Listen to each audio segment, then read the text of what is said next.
Let me cross over to James Morris. He's a political commentator. He's joining us from Los Angeles via Skype. Mr. Morris, thank you very much for joining us here on Press TV. Now, first of all, a UN Security Council session has just ended without concrete results. We did hear the UN Undersecretary speak about how appalling the death toll in Gaza is. However, nothing concrete has come out. What do you make of that? Well, thank you for having me back on Press TV again. What I make of that is the Israel lobby, the influence of the Israel lobby, not only with the United States, but also with Great Britain and also with the European Union. It has a lot of influence, obviously, with the Transatlantic Institute, with the EU. And we see that with the Labour Friends of Israel in the UK and the Conservative Friends of Israel, and of course AIPAC, the American Israel Public Affairs Committee here in America. And it's incredible to me when you see Samantha Power start out her comments, and she's been critical of Israel, keep in mind, and then she ended up marrying a Jewish university professor and is in with the Jewish community here in America and obviously does not want to offend it, and that's how she's in the position she has now, representing America at the UN. But what was quite incredible is for her to condemn the Hamas rocket attacks like she did, but nobody likes to start the clock a little bit earlier than that and look at what actually prompted those rocket attacks. And that, of course, was the siege of Gaza that Israel has had and has imposed on Gaza for many years now, starving the Palestinian people. And also the actually attacks that Israel had done on the Palestinians of Gaza before those rocket attacks had taken place. Hamas had actually respected the ceasefire going back to 2012. You'd had the occasional skirmishes, but most of the time, as you look at those skirmishes, they've usually been initiated by Israel, either killing a Palestinian on the Gaza border. And let's look at the latest round here. You had the three Israelis are trying to basically say that they attacked or were going after Hamas because of the three Israeli settlers. And first of all, they shouldn't even be on the West Bank in those illegal settlements. But of course, U.S. media and the U.S. government doesn't even talk about that. But let's go back before that to the Nakba Day, when the Israeli soldiers had actually shot dead 2 Palestinian children, and CNN even had the video of it. And that's actually what prompted the retaliation by Hamas. But again, Western media doesn't talk about that. Samantha Power at the UN obviously doesn't talk about it. All she does is put out the AIPAC line about Hamas rocket attacks, but nobody looks at why those rocket attacks are taking place. And it's just, you can see a recent article that I have over at, and links as well at ushijack.com, my blog, of course. And it's just outrageous how the world's standing by as Israel's carrying out war crimes here in Gaza. Indeed, and Mr. Morris, as you mentioned, Samantha Powers, what she also mentioned in her address to the UN Security Council was the hope of and support for an Egypt-mediated ceasefire/truce.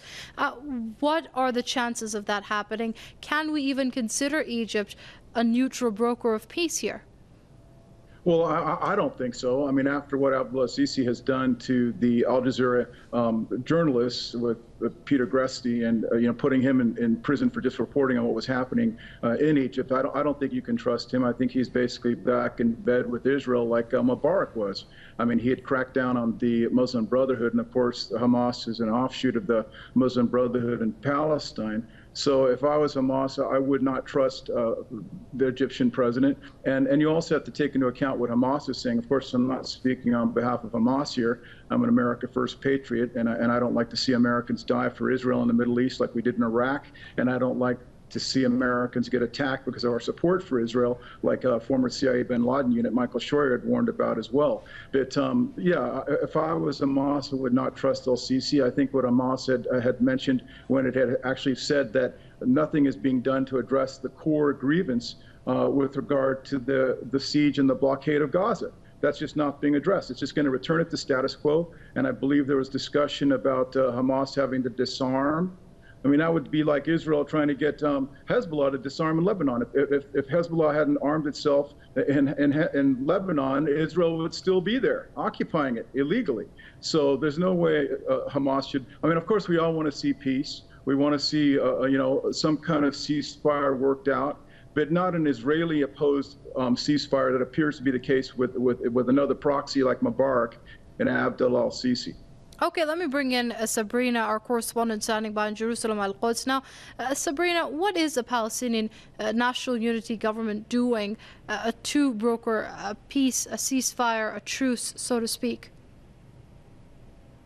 Well, yes, the Palestinian National are trying to get to an agreement with Hamas for a ceasefire.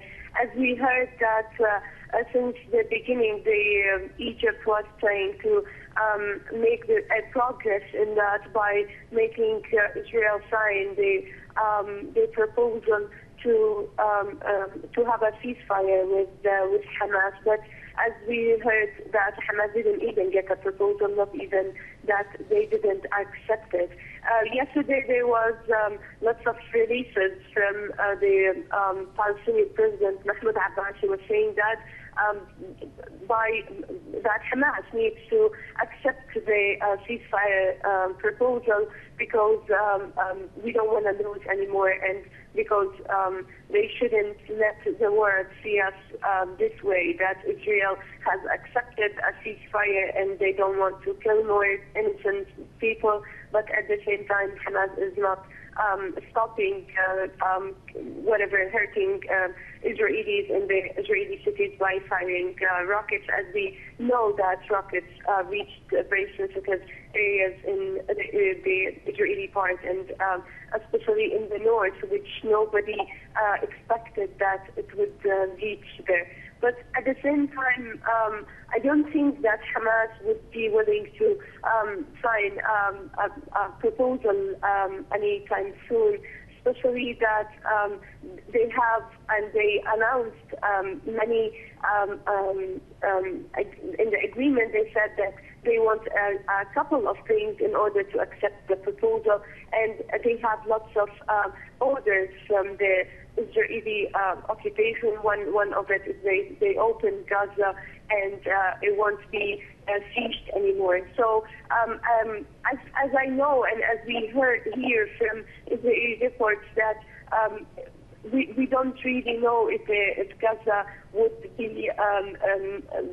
become unseized in the coming future. So as Israel doesn't get back about this agreement and didn't say anything about what it thinks of these orders, then nothing would stop soon. And as well as we know that the Israeli government have this big conflict after Prime Minister, the Israeli Prime Minister Benjamin Netanyahu fired the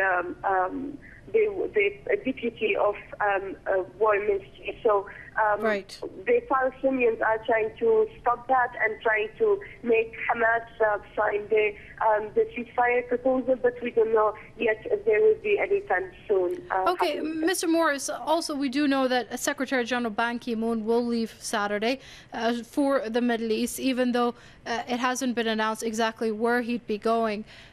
This trip is being planned so that he can try and broker some sort of a ceasefire and simmer down the tensions, and he's going to push forward the two-state solution.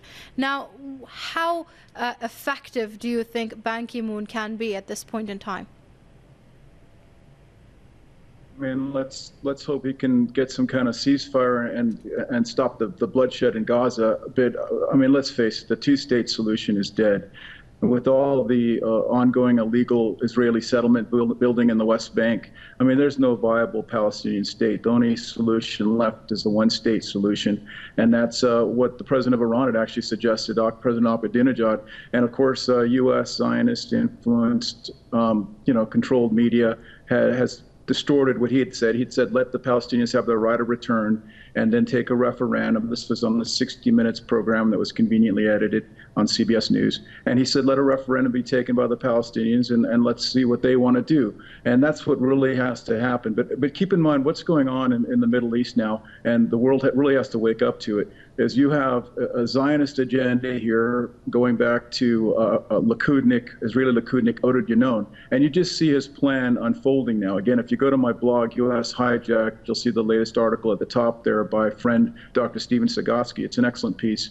And what we have is you have the Israelis, the reason they are actually attacking Gaza now, saying it's Hamas rocket attacks. We've already talked about that. Israel's siege and its attacks on Palestinians basically were the reason for those. But that's never discussed in U.S. media and Western media either. But the bottom line is Israeli Oded Yinoned, the Likudnik agenda for the Middle East, to have the Palestinians basically fight each other. Obviously, Netanyahu and Israel did not like the unity agreement that was made between Hamas and Fatah, and they've done everything they can to undermine that. And that's what we see playing out not only in with the Palestinians, but also throughout the rest of the Middle East, having different sectarian and ethnic, strife.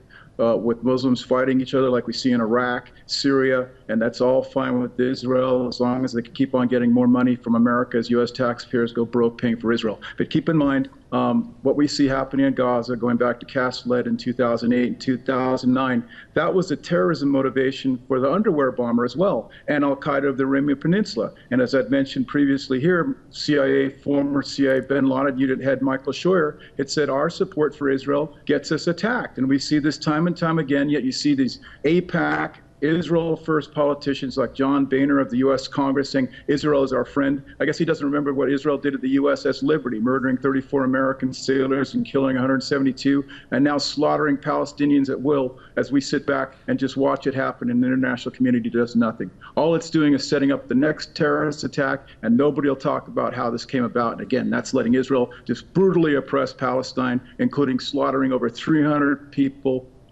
demolishing homes. It's just outrageous how the international community can sit here and watch this. It's just heartbreaking. Heartbreaking indeed. We're going to have to leave it there. Unfortunately, we've run out of time. That was James Morris, political commentator, joining us via Skype from Los Angeles. Also joining us from Jerusalem Al-Quds via Skype was our correspondent, Sabrina Taha. I'd like to thank you both for your input.